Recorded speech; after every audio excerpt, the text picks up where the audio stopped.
जवानी में डर लगता है तो जवानी खत्म है।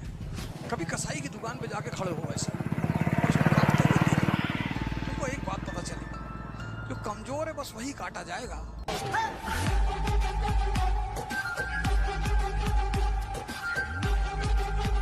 यूरोप में जैसे बच्चे 16 साल के होते हैं, पेरेंट्स कहते हैं बाहर जाओ कमाओ, तो जब वो 1 साल कमाते हैं तब उन्हें पता चलता है कि पापा का मतलब क्या होता है।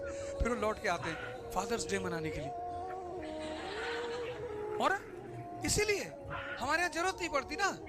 हमारे यहाँ 32 साल का लड़का पापा से पैसा मांग रहा होता है, अपना मांगे तो मांगे, अपनी वाली का भी मांग रहा होता है। तो वहां वो फादर्स डे नेचुरल मनाते हैं, उनके अंदर एक ग्रेटिट्यूड पैदा होता है कि अच्छा यार 16 साल तक इतना किया तुमने, इसलिए वहां जल्दी लड़के रिस्पॉन्सिबल हो जाते हैं, सिंसियर हो जाते हैं। आज जो इतना ह्यूमन डेवलपमेंट हुआ है, इसमें किसी भी सोसाइटी को अगर आगे बढ़ना है, डेवलप करना है, पावरफुल होना है,